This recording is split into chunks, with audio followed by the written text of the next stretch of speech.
টানা বৃষ্টিতে দেশের বিভিন্ন স্থানে জলাবদ্ধতা সৃষ্টি হয়েছে। এ নিয়ে বিস্তারিত জানাতে এই মুহূর্তে চট্টগ্রামের আগ্রাবাদে আছেন রিপোর্টার শফিকুল আলম এবং খুলনায় পিটিআই মোড়ে আছেন তানজিম আহমেদ। শুরুতে যাচ্ছি শফিকের কাছে। শফিক,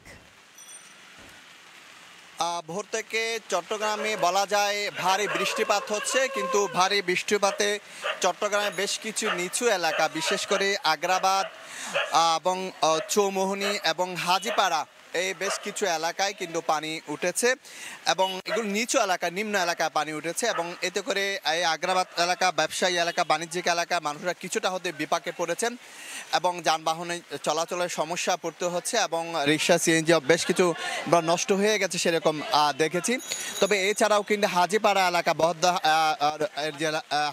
হাজিপাড়া এলাকাও পানি উঠেছে এবং চৌমোহনী বেশ কিছু এলাকা পানি উঠেছে। তবে একটি কথা জানিয়ে রাখি, চট্টগ্রামের সবচেয়ে বেশি জলাবদ্ধতা হয় মুরাদপুর, 2 নম্বর গেট, জিসেমুর, চকবাজার, সেই এলাকায় কিন্তু সেরকম জলাবদ্ধতা হয়নি। এগুলো হচ্ছে তারা বলছেন যে সিটি কর্পোরেশন এবং যে নালা সংস্থা বলছে এই এলাকায় কিন্তু নালা জ্যাম থাকার কারণে কিন্তু জোয়ারের পানির কারণে কিন্তু জলাবদ্ধতা সৃষ্টি হয়। তবে সকাল থেকে যেই বৃষ্টি হয়েছে এটি ভারী বৃষ্টিপাত বলা যায়। আবহাওয়া অফিস বলছে সকাল 9টা পর্যন্ত বিগত 24 ঘন্টায় প্রায় 55 মিলিমিটার বৃষ্টিপাত রেকর্ড করা হয়েছে বন্দরনগরী চট্টগ্রামে। এতে করে আগামীতে আরও বৃষ্টিপাত হওয়ার সম্ভাবনার কথা জানাচ্ছেন তারা। তো আপনারা দেখতে পাচ্ছেন আসলে যারা এখানে ব্যবসায়ী এলাকায়, যে এলাকা পানি উঠেছে এলাকার মানুষজন কিন্তু কিছুটা অস্বস্তিতে আছে, যেহেতু এটাই বাণিজ্যিক এলাকার গুরুত্বপূর্ণ এলাকা হচ্ছে আগ্রাবাদ। এই আগ্রাবাদে যেহেতু ব্যবসায়ী প্রতিষ্ঠানগুলো রয়েছে, বিভিন্ন পাশে কিন্তু চট্টগ্রাম বন্দর এবং চট্টগ্রামে যে সবচেয়ে বেশি যে ব্যাংকের শাখাগুলো সবচেয়ে বেশি এই চট্টগ্রামের এই আগ্রাবাদে। তো সব কিছু মিলিয়ে যেটি বলা যায়, এই যে জলাবদ্ধতার কারণে কিছুটা বেগ পেতে হচ্ছে সাধারণ মানুষকে এবং দোকান ব্যবসায়ীরা, এখানে আশেপাশে যারা ব্যবসায়ীরা আছে তাদেরকেও নানা সমস্যা পড়তে হচ্ছে। তবে যে এলাকার জলাবদ্ধতা হয় বেশি সেই এলাকা পানি উঠেনি, আগ্রাবাদে পানি উঠেছে, চট্টগ্রাম বেশ কিছু নিচু এলাকা পানি উঠেছে। তো এই ছিল আমার কাছে সর্বশেষ তথ্য। এখন চলে যাচ্ছে খুলনায় তানজিমের কাছে।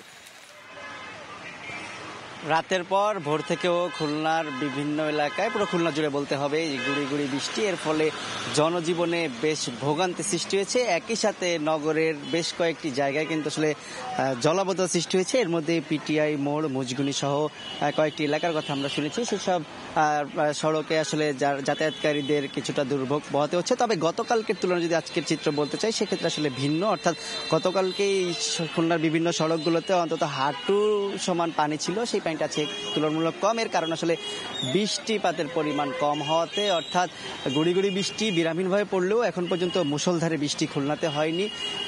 তবে গুড়ি গুড়ি বৃষ্টির ফলেও সাধারণ যারা শিক্ষার্থী থেকে শুরু করে কর্মজীবী মানুষ রয়েছেন, নিম্ন আয়ের মানুষ রয়েছেন, যারা নিত্য প্রয়োজনে বাইরে বেরিয়েছে, তাদের ভোগান্তিতে পড়তে হচ্ছে। অর্থাৎ এই যে বৃষ্টি মাথায় নিয়ে তাদেরকে ভিজে পড়ে গন্তব্যে যেতে হচ্ছে। একই সাথে যানবাহন এর অপেক্ষাও তারা দাঁড়িয়ে রয়েছেন, ফুটপাথগুলো ব্যবহার করছেন চলাচলের জন্য।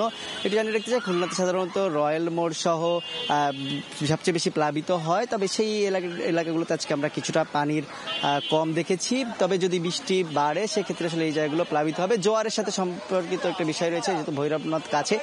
স্থানীয় যে বিষয়গুলো বলছেন, আসলে যেসব ড্রেন খুলনা নগরীতে রয়েছে, এই ড্রেনগুলোর অনেকটি একের সাথে অন্যটির বিভিন্ন জায়গায় সংযোগ না থাকার ফলে আসলে পানি নামতে দেরি হয়, এর ফলেও কিন্তু ভোগান্তি হয়। একই সাথে জানিয়ে রাখতে চাই, গত 5 বছরে খুলনা সিটি কর্পোরেশন কিন্তু প্রায় 1,500 কোটি টাকা খরচ করেছে জলাবদ্ধতা নিরসনে। তবে সেই যে কাঙ্ক্ষিত সুফল সেটি কিন্তু আসলে নগরবাসী পায়নি। এবং আসলে বলতে হয় যে গতকালকে থেকে আজকের চিত্র ভিন্ন হলেও বৃষ্টি বাড়লে নগর ডুববে। খুলনা থেকে এই ছিল আমার কাছে সর্বশেষ।